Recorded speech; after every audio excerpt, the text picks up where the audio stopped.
What's up, you guys? Mr. Sark here. I've made the long trek from the machinima offices over here to visit Treyarch. I'm joined by Mark Lamia, the studio head here, and you guys are breaking some pretty effing big news here.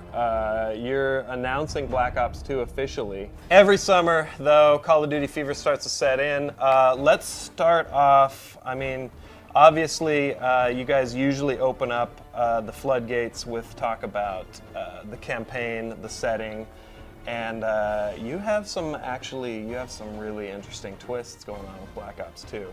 Let's start off real quick with the setting and some of the measures you guys have gone to as far as making that setting authentic. Yeah, so I think it'll be pretty surprising to everybody that we're taking Call of Duty to the future, and it's a little more than a decade out. It's about 13 years out. So, at Treyarch, what we do is we create, we look at history, and then we set you in that setting, those settings that you've read about, that you're maybe familiar with, and then we kind of weave our fiction right through that, right?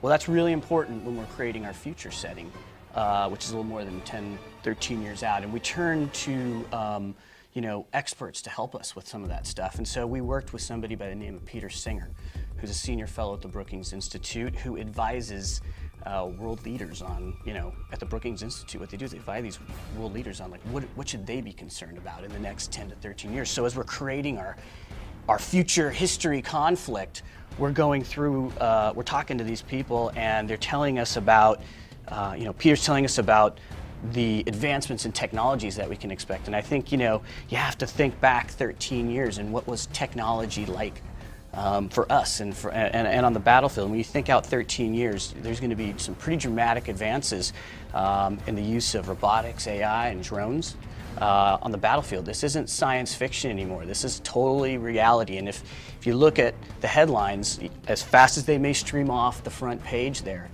you already start to see the future being written and the ramifications of it, the effects of what cyber warfare is having, just on the whole geopolitical landscape.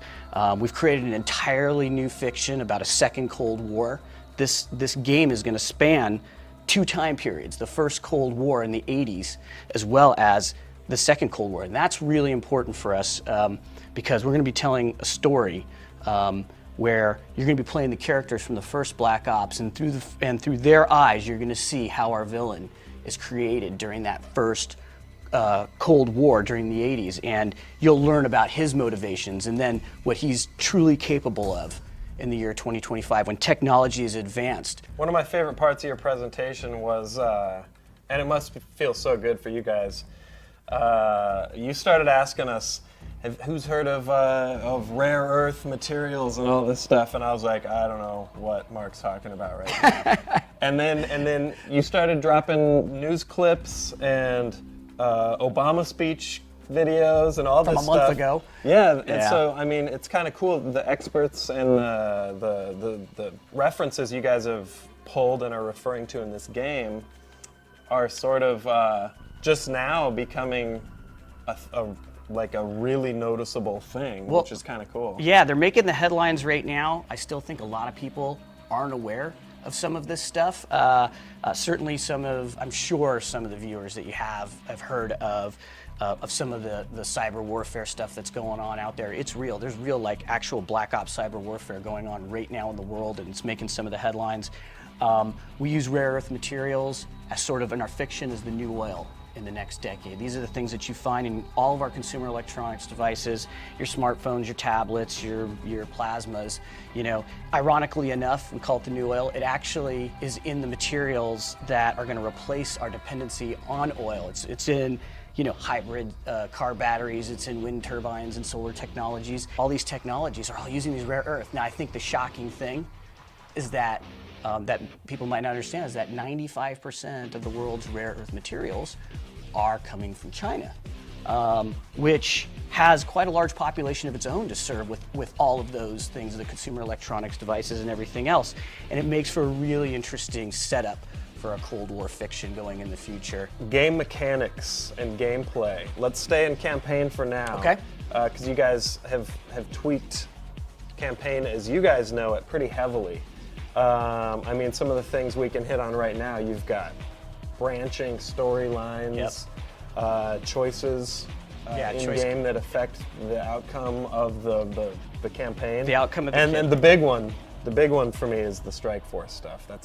I'm super excited. It's kind of choice at kind of every level, right? So, campaign structure for Call of Duty, typically been fairly linear, right? In terms of you play and then you go to the next mission. When you get to a Strike Force level, JSOC Command's going to lay out the situation in the world, the Cold War at the time. You got your hotspots. You'll be able to choose the mission that you want to go on with your Black Ops. You get dropped into that hotspot and you can play it. You either get mission success or failure.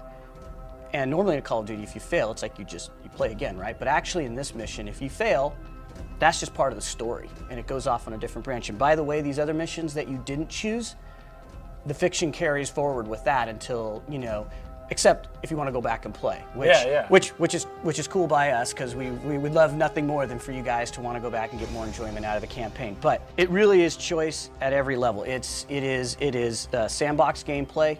I think we strive real hard to deliver that cinematic and intense experience. It's very, there's a lot of scripting that goes on. It's very crafted so that we can, what's Call of Duty going to do to kind of blow you away this time? And we have those experiences, but with Strike Force, it's all gameplay. It's pure gameplay, right? And it's at the very basic level. You can play it like you play every other Call of Duty level. You get dropped in the ground. You have your squad. It happens to it's in the future. It takes place in 2025. So you have all the technology and tools of the battlefield at the time are in the mission with you, and you can just play through it and take objectives.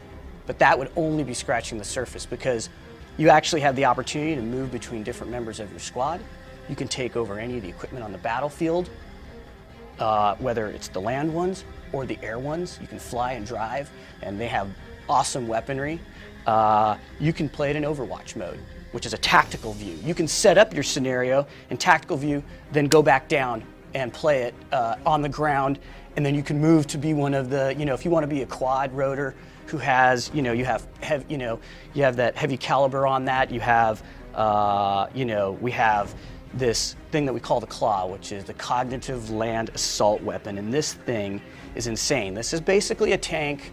It's a quadped with really heavy machinery, and if you think about what's out there in the world in terms of robotics, it's not long before those things are no longer just mules and they've strapped some heavy machinery on it, right? You could play that entire mission from Overwatch mode if you really wanted to, or you can play it on the ground. You could do whatever you want, and it's not going to play the same way twice. You could, in theory, play this like totally from an elevated perspective, as if it was an RTS game, and control your team and all totally the units in Overwatch and all that. It's up to you.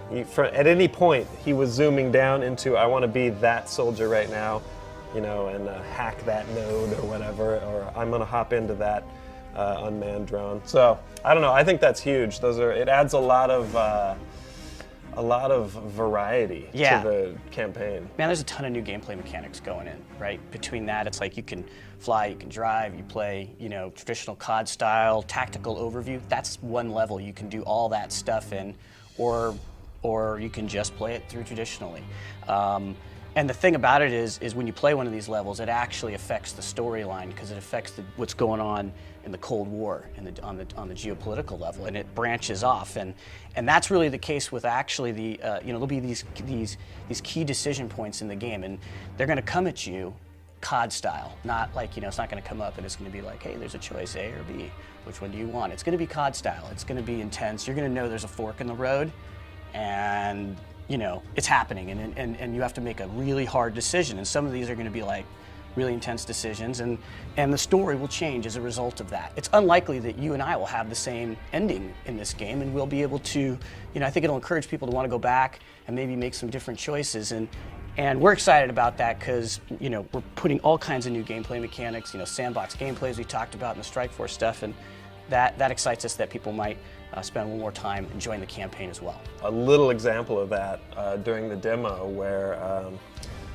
you were faced with the choice of as simple as, do you want to rappel down and get into the shit, or do you want to snipe? Yeah, no, that's we just a picked gameplay snipe, choice. I think. Yeah. So we got to a place. You were on the 10 freeway, and all hell was breaking loose. And you could either provide cover with your sniper rifle, which, by the way, has an awesome optic that'll be coming out, I'm sure, in the next decade, where you'll have the ability to penetrate and see through materials. It has some technologies in there with an electronic charge that'll penetrate different materials, and you were able to provide cover for the troops on the ground. Now, if you wanted to play that differently, you would have just rappelled down and been on the ground and provided support on the ground level. It's very, that's a very subtle, simple choice event that we have going in that level. You could really see, though, with all the other gameplay modes, just how much variety. And even in that level that we showed you, it was like, a lot of weapons. There was driving, there was flying, there was all kinds of stuff. And it wasn't like you were in the cockpit just shooting at something. He was flying it and firing at it, and he was doing it. It was really intense. As a matter of fact, I thought he was going to just. Yeah, I thought he was going to eat it a couple of times. It was pretty intense. Yeah, so we saw. Yeah, absolutely. There's the driving, the flying. There's been the hints of even some equestrian action in the 80s in Afghanistan. That was a primary mode of transportation in combat. These special ops horse riders, and so they were very skilled at firing their weaponry and using those horses. And so, and what that is that's new gameplay. I mean, let's just boil all these things down, right? It's a COD game, and there's a ton of run and gun, but we've tried to break it up with all kinds of new game mechanics to keep it interesting and keep it fun. And we're really pushing the boundaries on not only gameplay in the campaign, but storytelling with the branching storylines, the fiction, and really just pretty much on every front, just trying to really, really, really push the boundaries. And I don't think it's what anyone's expecting for a Call of Duty game.